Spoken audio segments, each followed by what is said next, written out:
So I can already hear Donald Trump in my head, with one of his traditional defiant cases against Washington, D.C. He would say, rather than drain the swamp, let's leave the swamp. Let's take our government to the heartland, to real America. Let's leave behind the lobbyists and the deep state and the lamestream media. Hello, Lawrence, Kansas, our new nation's capital. It could happen. Hey, don't look at me like I'm crazy. Norman Chad. Norman Chad. Welcome to Gambling Mad with Norman Chad. I am still Norman Chad. Coming up on the program today, how many consecutive races can swimmer Katie Ledecky win? How many Starbucks are too many Starbucks? And how many Buddhist monks can one seductress seduce? Gambling Mad, as always, brought to you by Fritos, picked fresh off of Central California trees every morning, delivered directly to your local retailer every afternoon. And by the refreshing taste of Fresca. Fritos and Fresca, it's a meal. I was born in Washington, D.C., our nation's capital. Something tells me that before I die, Washington, D.C. will no longer be our nation's capital. Now, how could this be? Either one, America ceases to be, that's a long shot in the immediate future, or two, Donald Trump. Every time Trump proposes something preposterous, everybody goes, that's preposterous, and then it happens.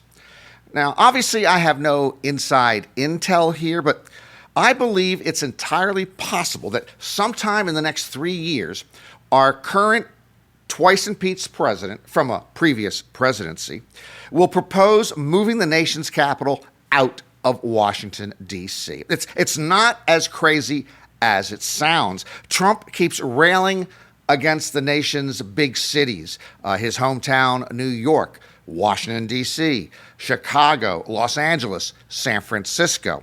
These are anti-Trump hotbeds. These are places his MAGA base deplores. The maggots despise Washington, D.C. more than anywhere. Yes, it's Congress and the federal government that they oppose, but it has transformed into a hate for Washington itself. So I can already hear Donald Trump in my head, with one of his traditional defiant cases against Washington, D.C. He would say, rather than drain the swamp, let's leave the swamp. Let's take our government to the heartland, to real America. Let's leave behind the lobbyists and the deep state and the lamestream media. Hello, Lawrence, Kansas, our new nation's capital. It could happen. Hey, don't look at me like I'm crazy. If we had camera people, they'd be looking at me like I'm crazy. Anyway, I don't know exactly where the Trump mobile will want to go, but I know he might believe it is time to move the whole 9 yards out of Washington, D.C. And I'm thinking Jeff Bezos or Elon might buy the White House, once it's vacant and on the market. We recently talked about Marjorie Taylor Greene and highlighted the Georgia Congresswoman's current slogan, Save America, Fight Communism. I questioned whether or not there was indeed a communist invasion here in America. Well, I wanted to give MTG the benefit of the doubt. So, with some free time on my hands, I decided to travel across America the past couple of weeks in search of communists. Did I find them? Well, let's go over to the national map to bring you the results. Are there communists in America? Let's see where we found them. Let's start by going out to Oakland, California. Longtime political activist Angela Davis, currently a professor at UC Santa Cruz. She also twice was on the vice presidential ticket for the Communist Party. Communist! Let's go down to Miami, all right, down in Florida. Cuban dictator Fidel Castro, on his single visit to Miami in 1955, spent most of the afternoon in the Dollar Tree store because, as he told friends, it was the only stuff he could afford. Communist! Finally, yes, there's more. Finally, let's go to Steubenville, Ohio. In the waiting room of a car wash in Steubenville, they always have the latest copy of Communist Car Wash Illustrated, the leading communist car wash magazine in the world. Communists. Now, I gotta admit that even though I went around America, I did not go at any point to Phoenix, Arizona, where this Sunday they're gonna have a high temperature of 118 degrees. Communists famously do not like warm weather. Hey, traffic and weather on the fives all weekend. Let's go back to the desk. Let's take a moment out for our random thought of the day and our random news item of the week. Our random thought of the day.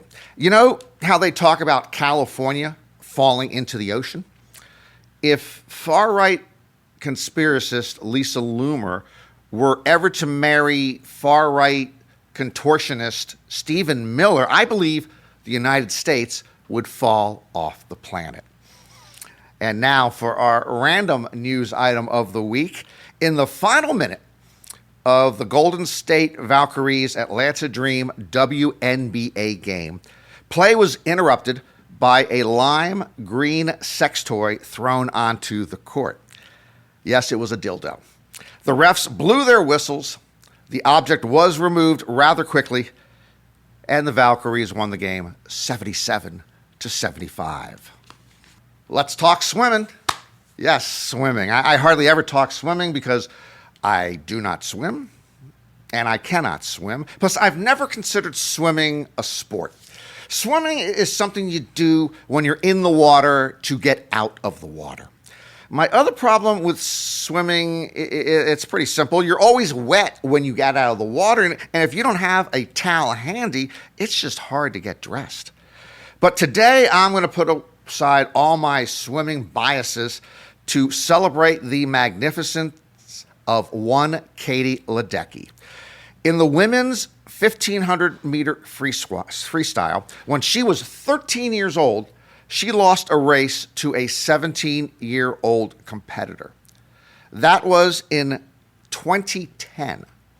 That was the last time she ever lost a 1,500-meter freestyle race. For 15 consecutive years, she is undefeated in the 1,500 freestyle. She owns the 25 fastest times in the event's history. This week in Singapore, Ledecky won her 22nd gold medal in World Championship competition. That is second only to Michael Phelps.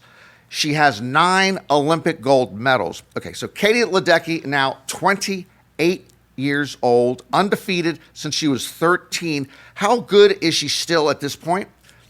The second place finisher in the 1,500 Freestyle World Championship this week was Italy's Simona Quattarella.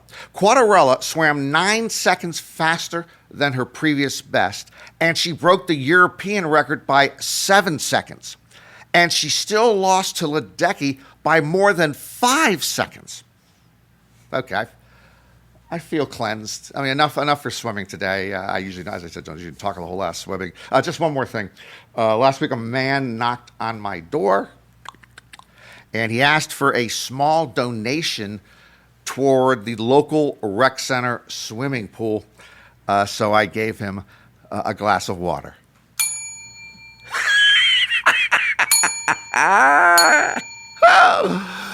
That made me feel so good. Time for D-Gen's Gonna D-Gen. D-Gen's Gonna D-Gen, case number 1. We return to the Pennsylvania Gaming Control Board, which continues to ban various individuals from entering casinos in the state due to various infractions. One of the most common offenses is leaving minors unattended in a vehicle or a hotel room at the casino property.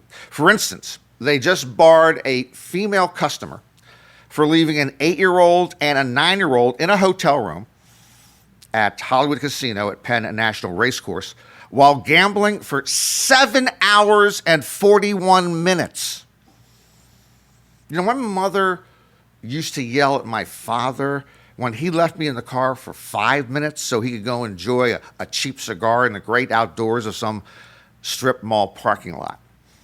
That made me yell at my mom because the alternative was that he would smoke that cigar in the car while he was driving, and when he did that, the windows were rolled up because he told us kids that if the windows were rolled down, the car would get worse gas mileage. The net result was my brother and my sister and myself would choke to death in the back seat from secondhand smoke, all to get better gas mileage when gas was selling at 39 cents a gallon. Thanks, Dad. You're lucky I didn't bring that up at your eulogy. But I digress. The Pennsylvania Gaming Control Board now has more than 1,400 persons barred from entering casinos in Pennsylvania. That is a large number, particularly considering the point of the casinos is to have people come in, gamble, and lose. I mean, you pretty much can walk into a casino buck naked, juggling a watermelon, a steak knife, a newborn baby, and a live Cornish hen, and they're not going to throw you out. They want your business. By the way, when the Pennsylvania Gaming Control Board makes these decisions, they don't tell you you're barred or you're banned. They say you are now on the quote-unquote involuntary exclusion list. It's sort of a kinder, gentler way to, toss your ass by telling you, we're just going to have to involuntarily exclude you. Come to think of it, rather than taking me to divorce court, I would have preferred if my first ex-wife simply looked me in the eye and said, you are now involuntarily excused from our marriage. Degens, gonna degen. Case number 2. A woman in Thailand allegedly seduced 9 Buddhist monks before she then blackmailed them for cash. Is nothing sacred anymore? I mean, 1, why couldn't she just leave the Buddhists to meditate? And 2, I've always thought of the Buddhist monks as the last pure people on the planet. Willawan Emsawat was arrested and charged with extortion and money laundering after supposedly filming her sexual encounters with the monks and then blackmailing them. Police allege she took the money, almost $12 million. Don't get me started where a monk's coming up with $12 million. She took the $12 million and she blew it all on online gambling. Hey, everyone's got leaks in their online poker game. The monks, meanwhile, have been disrobed by their superiors. By the way, this is the second time this year that men of cloth have misstepped, I guess that's a polite way to put it, have misstepped in Thailand. In May, Wat Ray King, an abbot at a prominent Thai temple, was charged with embezzling $9 million from the faith group and spending it on online baccarat. Let's just talk another moment about the extortion plot that we brought up. The woman allegedly filmed her sexual encounters with the 9 monks on a smartphone. Police found 5 mobile phones at her residence with video footage of the activity. Okay, several notable things here. This is what we call an old-fashioned honey trap. I love that term, honey trap. A honey trap is a scheme in which, say, an attractive person such as myself, sometimes with false affections, lures somebody into a compromising situation.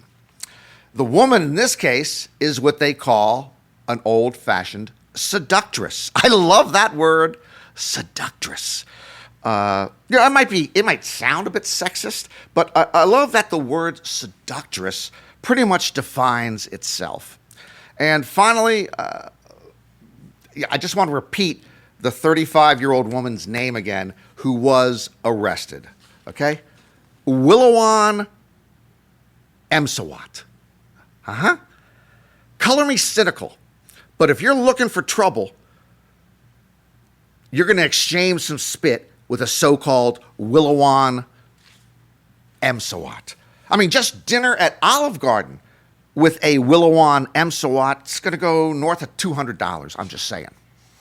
More online gambling that doesn't make any sense. Online baccarat, online poker, online whatever. You know, if you're dumb enough to play online baccarat or online blackjack, you deserve to lose. Several years ago, a buddy of mine became obsessed with online blackjack. I said to him, William, where are the cards coming from? The deck, he told me. What deck? What deck, William? The thing is, the house is almost always going to beat you. That's why the house exists. They're there to make money. Okay? It's their business. So I tried to explain to William that if we, him and me, were to start an online blackjack site, would we set up the software so that we would lose? Of course not. They can do anything they want. They can switch the algorithms, do anything they want. The cards are coming from nowhere. Oh, you've got 19? The house has 20. What a shame. Oh, you've got 20? The house got blackjack. What a shame. William eventually lost so much money and he quit. Duh. I've got to find smarter friends. I was walking through Harry Reid International Airport in Las Vegas the other morning, and I could not believe the number of people waiting to buy an overpriced cup of Starbucks coffee. The line stretched all the way to the Las Vegas Strip, which tells me that my quarter-century-old Just Say No to Starbucks campaign has not been quite as effective as I would like.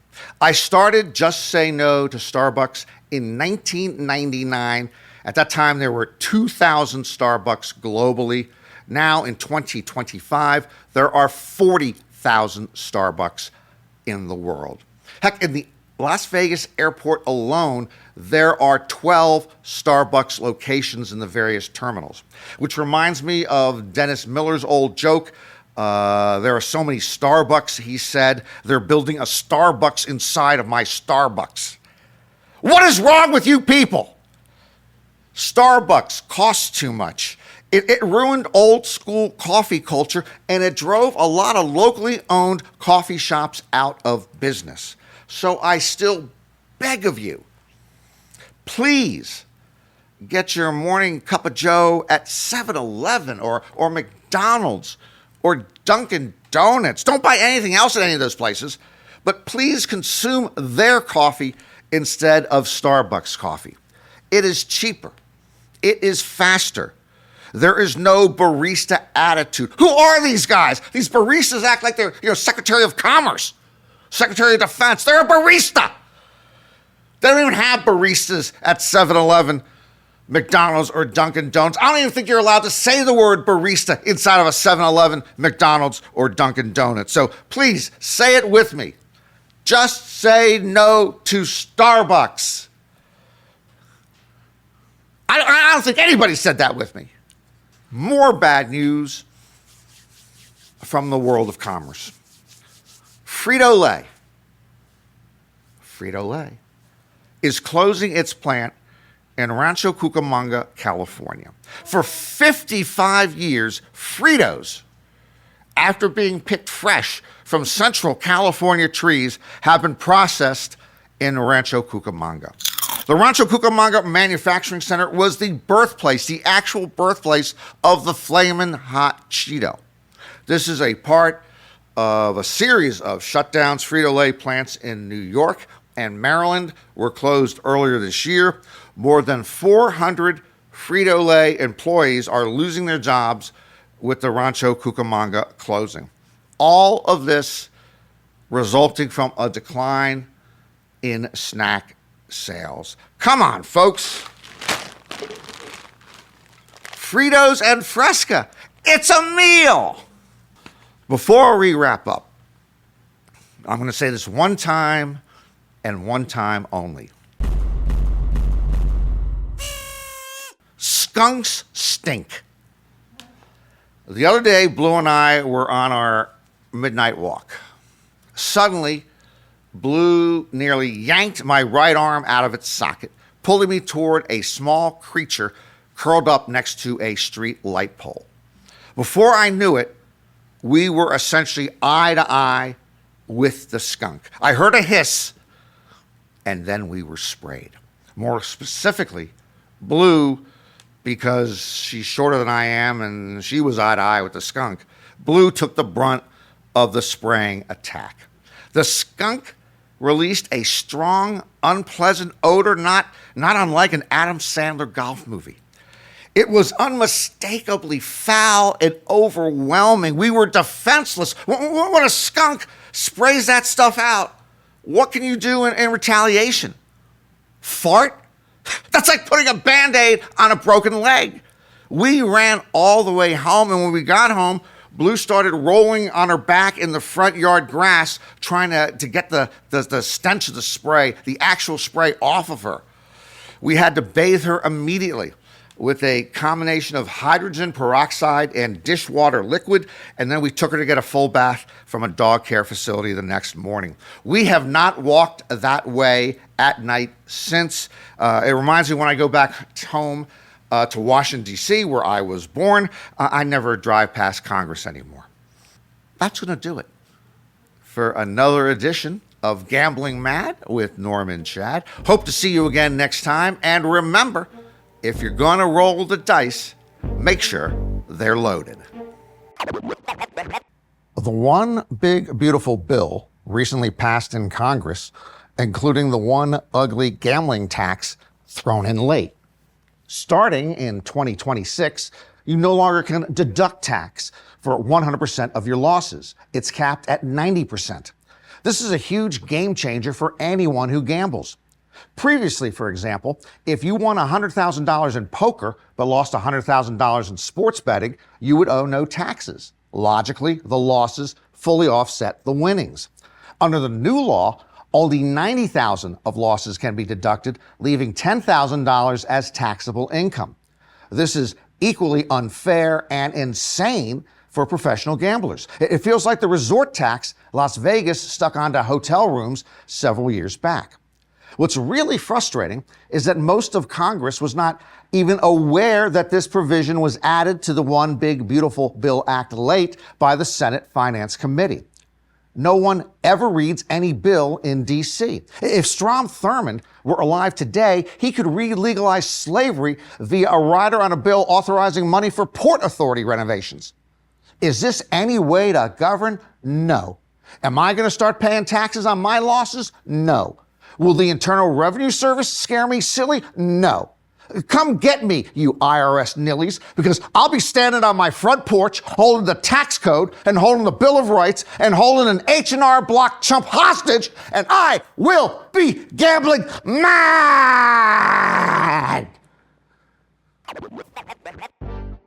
Gambling Mad with Norm and Chad is written by Norm and Chad and ghost-written by Norm and Chad. Executive producers are John Scheinberg and Rick Barrio-Dill. Produced by Norman Chad and Rick Barrio-Dill. Our associate producers are Bree Khoury and Asher Friedberg, and edited by Asher Friedberg with studio facilities at 360 Pod Studios, Beverly Hills.